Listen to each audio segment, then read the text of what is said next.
Yeah, well, thank you for having me and thank you for inviting me. It's quite a honor to be here, and I'm very happy. This is the first in-person event in more than 2 years, so uh, it's quite an emotion. So today I'm gonna tell you about a specific part of Earth observation, that is Earth observation made with radar, which is basically shooting electromagnetic waves towards an area on the ground in order to get some images. I'm going to give you some brief explanation about it, and then we're going to just dive in all the applications and what you can get out of those data, because of course the second part of the title is more than just images. Hopefully, at the end of this presentation, you will learn how to use this radar data. Maybe, you know, if you want to buy a house, I know for our generation it might be a bit difficult, but if you want to buy a house, you will know after this presentation how to use radar data to make sure your investment can be safe, let's say. But yeah, let's go forward. Yes. So yeah, I work at Airbus, so we pioneer sustainable aerospace for a safe and united world. This is our mission statement, and I like it because it has some two keywords: sustainable and safe. And with Earth observation, especially with radar Earth observation, you will see how we can make sure that people, so human lives, are kept safe, but as well the environment. And you will see as well how we can monitor human activities and their sustainability. Airbus is a pretty big company, and I work nested in defense and space, connect intelligence and intelligence. I'm not a spy though, or even if it's intelligence. In intelligence, what we do is basically we have satellites in space, and you will see later some nice pictures. We task those satellites. We acquire data from the ground. We collect data from the ground, downlink those images, process, and then either we start providing those data to our customers, or we further extract information. We analyze those images. And we start creating report and maps in order to create information and as well actionable information, so that our customers and stakeholders can actually act upon the information that we provide to them. How we do that?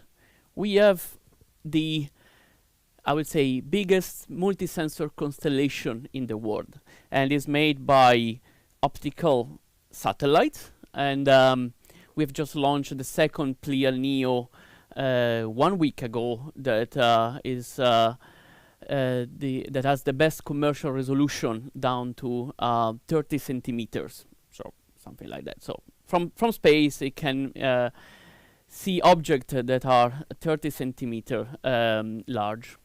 We have radar satellites. That is the main focus of this presentation.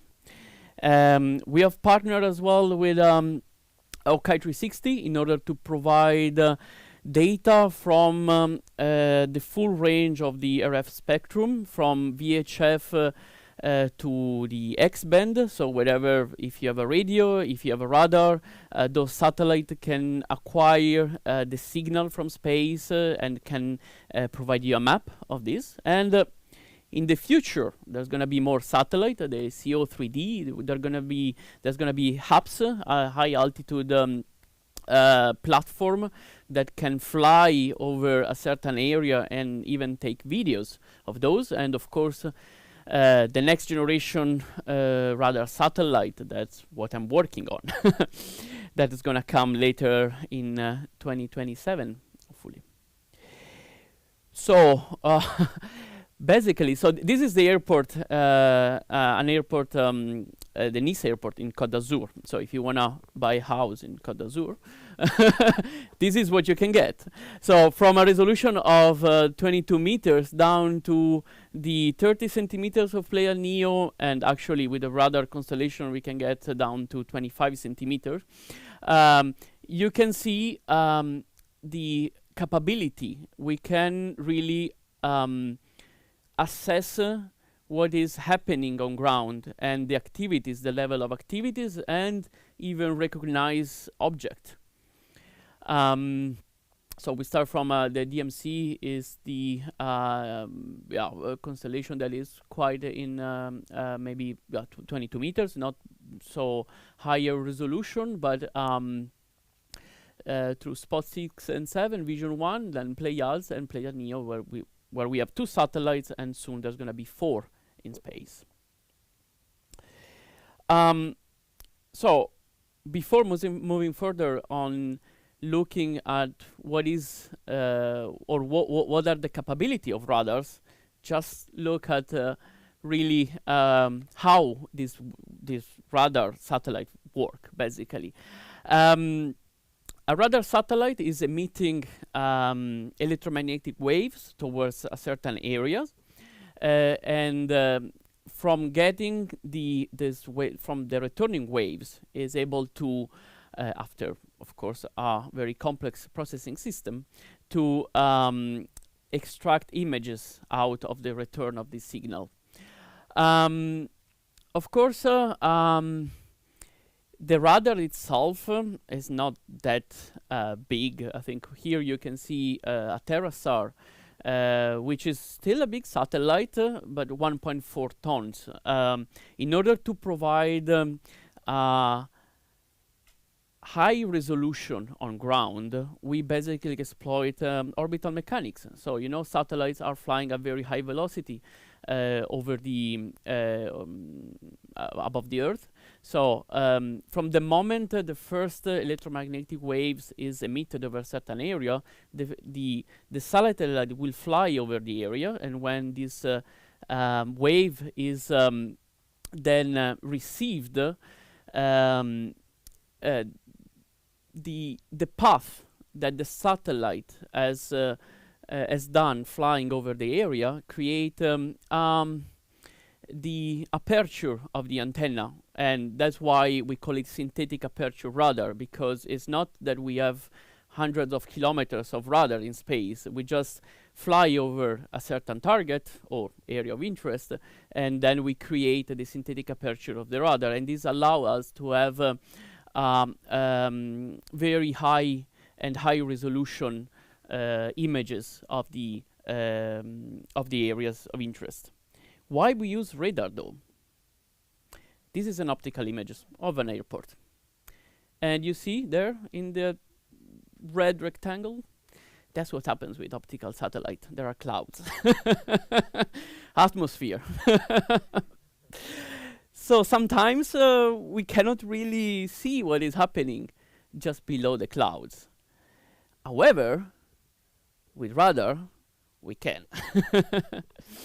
So radar does not need, like optical satellite, sun, the light to illuminate a target. It's bringing the source with itself, the electromagnetic waves, so we can say penetrate clouds, and as well, if the satellite is flying during the night, we would be able to take images also during the night.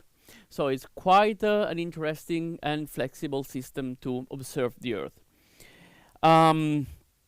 What is nice is that so Airbus has currently Airbus and EasySat, there are 3 satellites composing a constellation.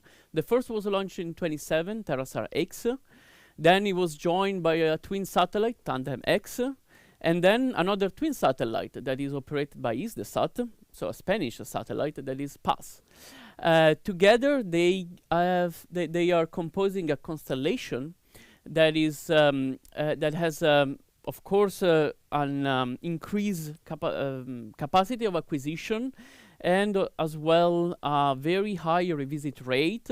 And what is also important is able to take images from the same angle over the same spot at a higher frequency. And this is very important for some of the monitoring application that we will see later, like everything that is connected with the interferometric SAR. But I said that this is more than just images, because radar is actually, yes, you can get images, but it's actually a measurement and detection tool. And with radar, we can, getting back to the house that we were discussing, we can monitor the movement of the surface. We can detect changes in vegetation and in the terrain. We can detect vessels over ocean. And we can do, we have created this elevation model, we call it WordEm, that is basically a digital copy of the world elevation. And we will get to that and as well the application that we can do with that. I would start with something that is that I work on last year, that is monitor illegal fishing, so detecting vessel. Last year in summer, maybe you remember there was this news about this rogue fleet coming from China, getting close to the Galapagos Island, and well, yeah, starting fishing in an area where they were not supposed to be there. And this fleet happened to came from nowhere, basically. It was not really under, excuse me the pun, anyone radar. But anyway, with our partners at OK360, they start getting the signals of the fleet, but they were not able to really distinguish all of them. So we have taken an image, that one with a TerraSAR, and we were able to identify 58 vessels. Down, you can see on the more on the left, you can see all the details we were able to get of from the ship. Of course, they will not have any identification signal on, but looking at the length and of the ship, the size, and so on, we could or we can imagine what is the role in the fleet. So there were like smaller ships that were sent inside the economic area to fish, where they were not supposed to do it, and then they would come back to the bigger ships, where the let's say the freezer is, and they would deploy or leave all the fishes there, and those fleet would stay, you know, on the sea for many months, and then they would come back to their port, bringing all what they have done. Yeah, maybe back on your table at some point. Something else was, yeah, Seal Summer 2020 has been quite very there have been a lot during that summer. We monitor the oil spilling in Norilsk, Russia, over the river. So since when there is some patch of oil over the water, it has a different reflection of these electromagnetic waves, and then we were able to monitor how the oils leak were proceeding over the river. And this is very important, because if we monitor a certain area, we can as well check where this oils leak has started, and start trying to really providing data to government in order to making sure that this doesn't happen, because of course there's human activities behind, probably not very well checked. Something that happened as well last summer, again, you remember the Mayburg ship that went too close to Mauritius Island, and then there was fuel leak over over the coast, and we were able to really monitor how the the leaked fuel was progressing towards the coast. And this is very important for then the agencies and the people that needs to go then and clean the area, because we can really tell them, look, this part has been affected, or the leaked fuel will arrive towards towards this specific coastal area. You can get there and protect it before it gets polluted. Another very interesting application happened between 2010 and 2012 is connected to change detection. So there was again oil contamination. I'm sorry, this presentation is a lot about pollution. In Nigeria, on the delta of the River Niger, and over 2 years, we were able to, and taking images over the area, we were able to notice the change in the backscatter and identify the area where the mangrove forest that was directly influenced by the pollution died. Again, this is not something like we would provide data to agencies in order for to assess the damage and making sure that there can be actions in order to, well, prevent those pollution to happen, but as well act upon and maybe try to mitigate the effect on the ecosystem. Something that is as well very important is monitoring forest degradation and emission. I forgot to say that TerraSAR Tandem and Pulse, they are satellite using the X-band, and the X-band, the emission of the X-band does not really go through the canopy of the forest, but it stops just before. But since it stopped just before, we can really assess how, if there is, let's say, if the trees are cut, then we can assess from the difference, from the delta in the height that we receive, we can assess if a tree or a patch of tree has been cut. This is very important because we could monitor the reforestation and as well deforestation. And in the future, with a new generation of satellite, we could go down to the single log. So especially in Europe, that has very high, a very important commitment to reduce greenhouse gases and to making sure that there are enough trees in Europe. This is a very important application. And something that we are doing as well to monitor deforestation, we do it with industry. Ferrero, Lindt, Nestlé, and others. We are monitoring the palm oil plantation and making sure that the suppliers of these big companies, they are not cutting more forest than they are supposed to.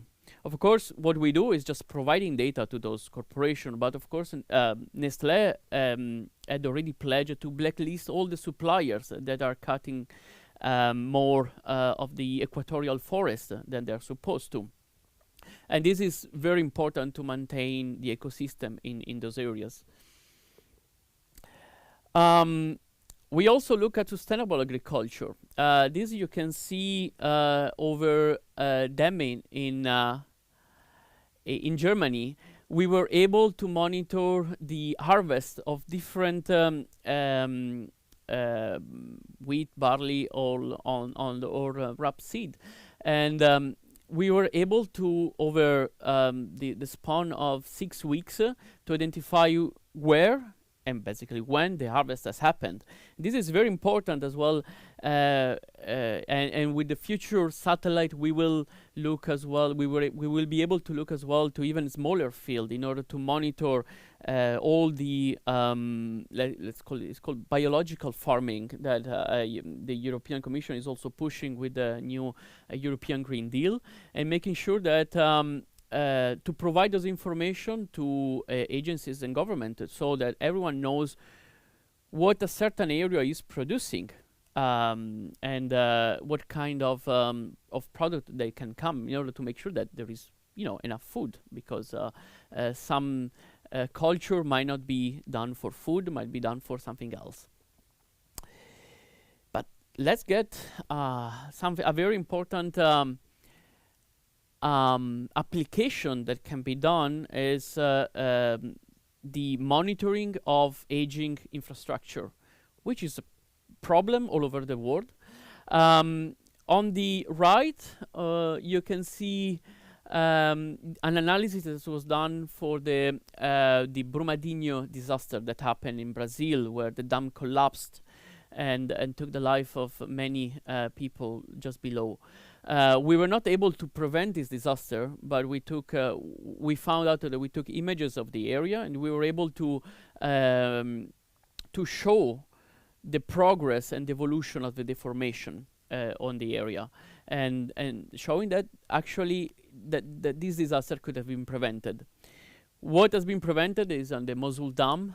We are able to provide an early warning on what was happening, and these early warnings are very important for dam, because then the pressure and the stress on the dam can be released in order to avoid the accident. I mentioned that this digital elevation model, this is the Southerland in South Africa, and you can see, and this digital elevation model is produced with two satellites. It's called bistatic, one emitting, the other receiving, and we have covered the entire world with this, so you can actually get a sample from every land in the world at 4-meter resolution.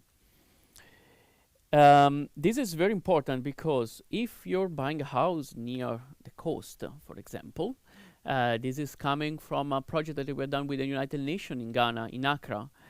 With the rising of the ocean, this might become challenging. And with the World Dam, we were able to create a hydro map and simulate how a flood of 1 meter, 3 meters, or 5 meters would affect a certain area. And this is something very important. I mean, you probably have seen the images this summer, all the flooding in Germany and Belgium. We were able to provide, of course, later, but an analysis of how the flood happened.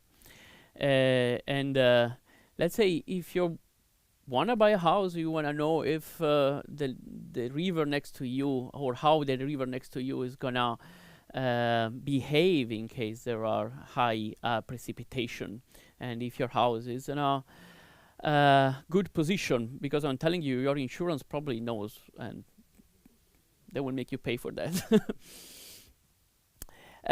Finally, erosion, and I chose this part because, I mean, in Denmark, especially in the northern part, I remember there was a lighthouse that was moved of some 100 meters in order to avoid falling into the water.